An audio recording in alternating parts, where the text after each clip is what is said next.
جو انسان اپنی ذات کے ساتھ مخلص نہیں، وہ دوسروں کے ساتھ کیا مخلص ہوگا؟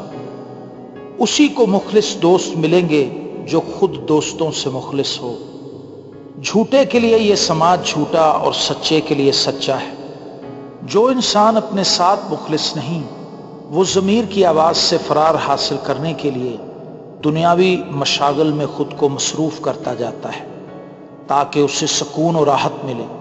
ایک وقت ایسا بھی آتا ہے کہ جن مادی اشیاء کو اکٹھا کر کے وہ کبھی خوشی محسوس کرتا تھا، اب انہیں حاصل کرنے کے بعد بھی خوشی نہیں ملتی، اس کی روح بے چین رہتی ہے۔